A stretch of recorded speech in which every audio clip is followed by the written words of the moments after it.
Welcome back, UFC fight fans. This is the Sporty Yellow Show with the Sporty Yellow Bros, and today we are going to be breaking down UFC Fight Night Walker versus Ming Yang, starting at the bottom of the main card, going all the way to the top. So let's get right into it with Kiefer Crosby versus Taiyi Lake Naraji. Now, Naraji's nickname is Super Saiyan, so we're going to be calling him Goku because it's way easier to say. With that being said, Goku is 11-1. He's got 9 first-round finishes. He's only fought 2 guys with a win on their resume, and he's 1-1 in those fights. But he is here for one reason and one reason only, and that is to knock out the Irishman in the first round. Am I wrong? Yeah, no, he is here for that reason alone. 24 years old. 24. They list him as 6'2". I was watching a couple of his fights on YouTube, actually. Yeah? The kid has got hands. I was unaware of his opponent's records, but I should have figured, because usually on that side of the world, that's how it works. Right.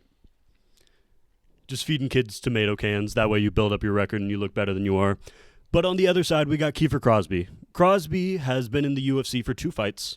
He's lost both by submission, and he looks absolutely terrible and clueless once he gets on the ground.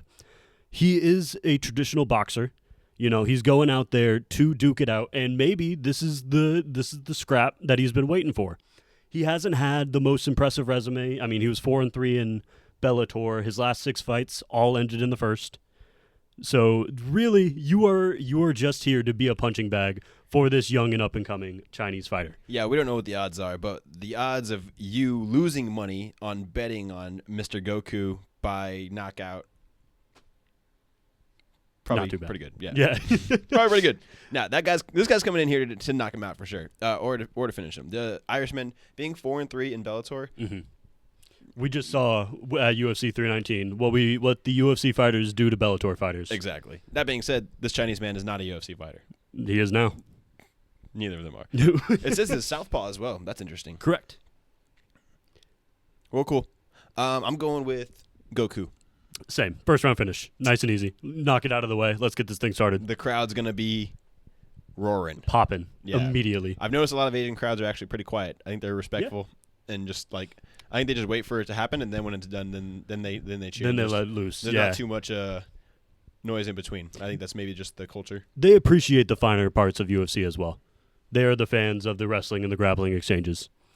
But with that being said, let's move on to our second fight of the main card. Oh, yeah. We got Sumadarje versus Kevin Boras. Yeah. Now, this fight is very interesting to me. I'm excited for this one. This one is going to be a banger because neither of these guys like to grapple.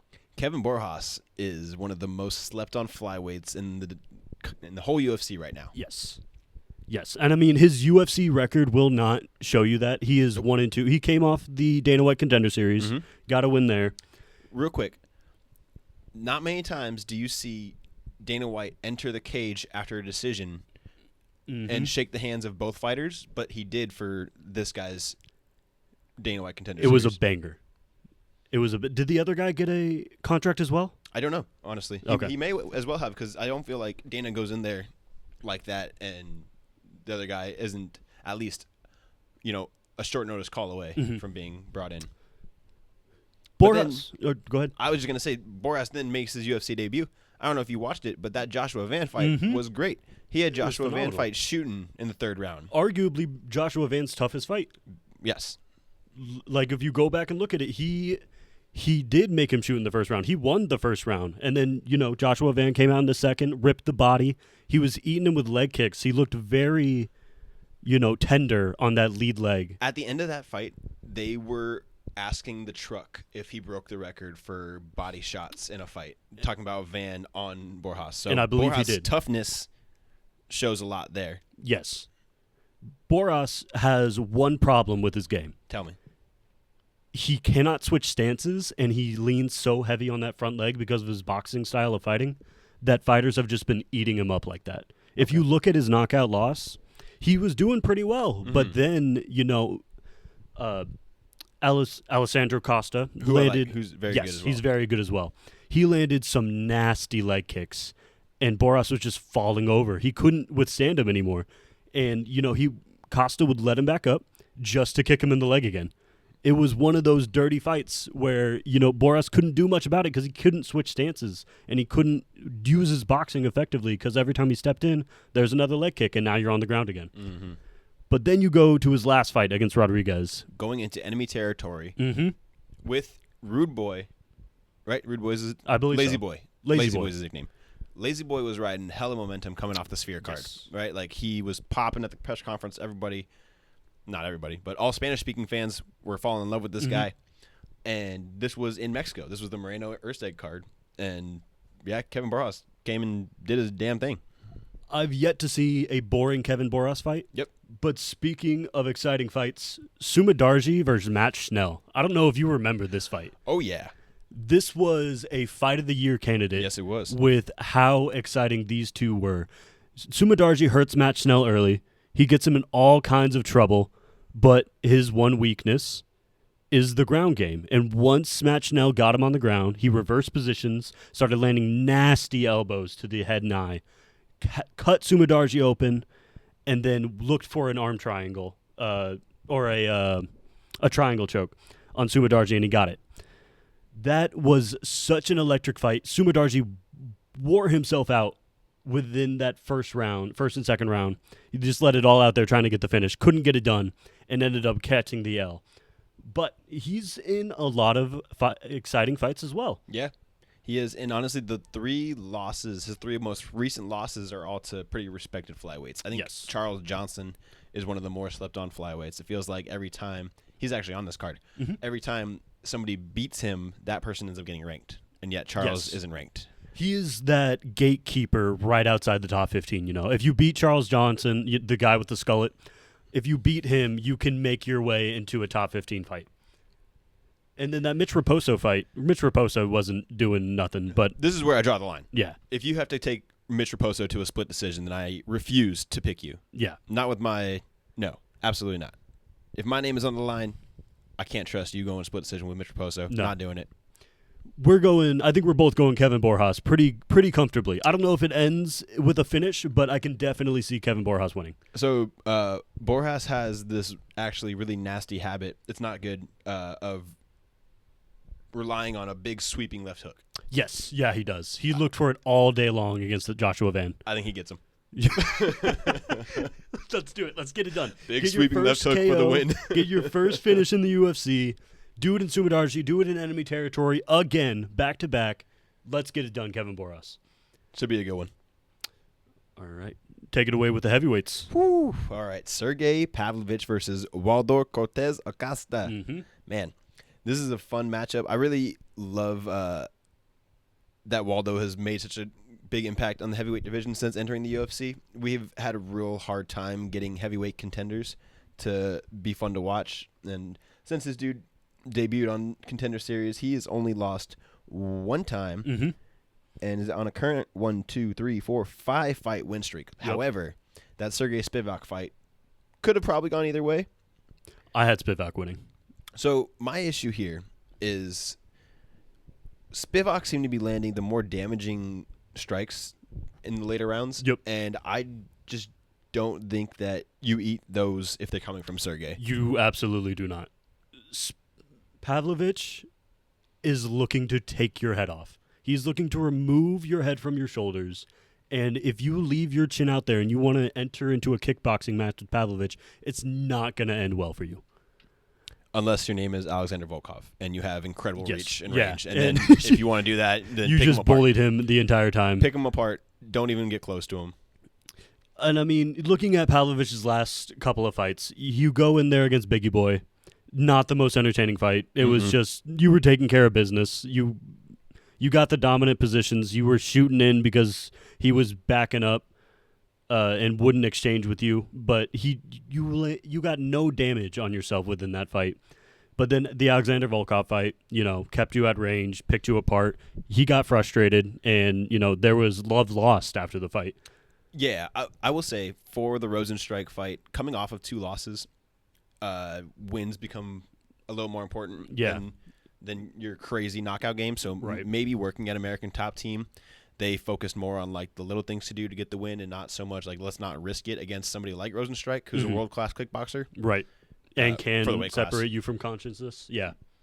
Yeah, so maybe for them, they're like, hey, we are one win from being right back in title shot conversation. So, let's do what we have to win, and then we'll go back to our knockout ways if we can. And that knockout way comes back in this fight.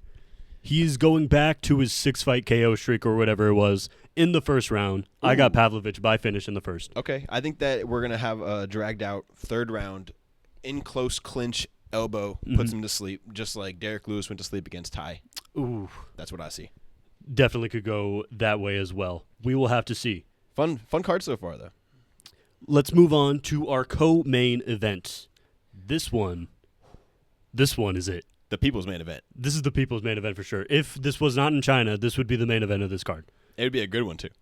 In fact, it's so damn good. Did you know it's 5 rounds? No, I thought it was 3. Wrong. 5. Awesome. Hell yeah. Great. Even better. Way better. That's Honestly, exactly what I wanted. It's so much better for these kind of fights to go 5 rounds because there's zero chance either of them is going to knock each other out. Yes, it's going to be 25 minutes of grappling exchanges. Good grappling exchanges, though. The fun ones. Yes, like an Arman Sayukian versus Gamrot or Aljamain Sterling versus Mavsar. Yeah, I rewatched that one. Didn't love it as much on the rewatch. Could have gone either way, honestly. The way that Mavsar ended the fight, I would have given it to him too. Yep. But man, that should have been a 5-round main event. That is exactly what I was thinking of. And going back to Brian Ortega, that Diego Lopez fight, I know it was on – was it on? No, it was not. It was on UFC 306. But if that was a 5-round fight, Ortega was coming back at the end. He got hurt bad in the first round. Well, Ortega does possess that one-shot kill with the jiu-jitsu like we've never seen. Yeah. Like, he's probably the only dude who truly has the one-shot kill power when it comes to, like, throwing up your legs, just finding that submission. You go back to his Volkanovski fight. The third round of that fight is the single greatest round I have ever seen in a fight by anyone in any weight class. It goes back and forth a lot. The entire time. It was Volk's beating him up, and now he's got him in a guillotine. And he's going blue. And he's out. And then he's got him in his signature choke, the triangle from the bottom, and he's out. It was just ridiculous the entire time. T-City trying to win the title with his signature move. Oh, man. If you haven't seen it, go back, do yourself a favor, watch that fight, at least the third round. It is well worth it. But then the Yair Rodriguez era. So he fights Yair the first time, blows his shoulder out, gives them rematch. They say he blowed his shoulder out. I felt like Yair Rodriguez got him into a submission and took his shoulder out of its socket, and that should not be a KO win. It should be a submission win for Yair Rodriguez. But regardless, go ahead. Then they fight again in Mexico City, and the dumbass rolls his ankle jumping or some shit, right? Yes, and he is immediately compromised in the first round, and it's looking like he's going to lose. But then it also looks like Yair just gasses out. I don't know if it's because it's in Mexico City. For that high elevation. Right? And Ortega saw his shot and threw up a submission and got it. But honestly, if he didn't get that, dude, like, I don't know. And I also feel like Ortega has been trying to move up to 155 forever. Yeah, man. So, why don't we let him? He's looking for fights that'll just be like, all right, this is it. And now I can move up. And this is definitely the fight. You're going up against the former champion in Aljamain Sterling. 16-5 in the UFC. He's got 4 submissions. And if you beat Yair and Aljo back to back, then they might just sprinkle your name in for the next title shot. They just might. Or put you right back up there. Put you right back up there. Yeah. He has not fought Arnold Allen. Let's get Arnold Allen active, dude. Whoever wins this fight, that's your next opponent. Arnold, what are we up to, bro? You good? Why are you not fighting Aljo right now? That should be the fight. Too late. Too late indeed. Ortega should have been Aljo's introduction into 145 instead of Calvin Kattar. Yeah. Yes, for sure. With that being said, though, give me your prediction. I've got Aljo 4-1. Aljo 4-1. I got Aljo 3-2. I was right there with you. I just think Aljo's much smarter. I've seen too much of Brian Ortega to put any faith in that the man is gonna like put his best foot forward. Like, he just seems like the guy who's not gonna be the hardest guy working in the room. He's not gonna go the extra mile. Where Aljo is the complete opposite. Definitely. Aljo was a big bantamweight, and now that he is at featherweight, which I feel like is his proper weight class, he still looks big. And if you watch Brian Ortega's fights, they will trick you into believing that he's a better striker than he is. He's not that good of a striker. And neither is Aljo by any means. But I believe Aljo is the better striker, and he will hold the edge and get the job done. Yeah, I mean, and even if we want to play around with Ortega moving to lightweight, you have so many fun names at lightweight that would be a great matchup for him. And with his jiu-jitsu skills, he could finish any of these dudes, but also he can get his ass whooped by some of these dudes too, and that'd be a lot of fun to see. Yes, move up to lightweight. The featherweight division is kind of hurting, and lightweight has always been stacked. Now welterweight's getting pretty stacked. So it would be nice if you were to stay, but if you're so convinced about it, just go up there. The thing is, he's never looked shredded. No. Right? So how are you going to look at 155? He doesn't really seem to want to cut weight. So how are you getting down to 145? That's a good question. Probably hating yourself a lot. But with that being said, let's move on to the main event. Oh, yeah. Zhang Mingyang takes on Johnny Walker. Barn burner. We got two crazy powerful strikers. Number 14 in the world versus number 13 in the world. Oh, Mingyang got a ranking after that Anthony Smith fight? Good. Mingyang is coming off of 3 first-round finishes in the UFC. He fought a proper middleweight in his first fight. I don't believe that guy should have been fighting at 205. But nonetheless, he knocks him out. Then he moves on to Ozzy Diaz, hits him with a brutal elbow, knocks him out on the ground as well. And then that Anthony Smith fight was just sad. Yeah, it was. That was entertaining. It was just a young man beating up an old man. Yeah, it was someone who's been done fighting against someone who's clearly on the rise. Yes, and make no mistake about it, Mingyang is on the rise. Yep, I think he's coming. Yeah, I think he smokes Johnny Walker. Johnny Walker is just a meme waiting to happen. Yep. Unfortunately, right? He's had a fun career. Those knockouts he's had, especially recently, have been brutal. I mean, not even going back to the Jamal Hill one where he flailed around, but Ozdemir left him stiff. Yeah, he did. Magomed broke his nose and then beat the hell out of him on the ground. It's just been a long time since I've seen the Johnny Walker that I fell in love with to begin with. And Johnny Walker is a freak athlete. Yeah, pound for pound, he might be the craziest athlete the UFC has on its roster. I just can't trust him to win. No, me neither. It's not that I don't trust him to win in general, but it's definitely that I don't trust him to win against somebody with this kind of power, finishing power, yeah, finishing ability. Johnny, you're too much of a meme. I would love to see you bounce around like MVP does, and catch this guy and sleep him. Throw up that flying knee at some point. Get that highlight KO. That would be awesome. Which honestly, he could throw up some, flying triangle too. You never know with Johnny Walker. He's got the and maybe he does actually come out of this thing with a win. Because if he doesn't, he's looking at 3-fight losing streak. Yeah, and you're out of the top 15. You cannot be in the top 15 after losing to 14 and going on a 3-fight losing streak. Yeah, but he's also the kind of guy that can be on a 2-fight losing streak and still be the main event. Well, welcome to China.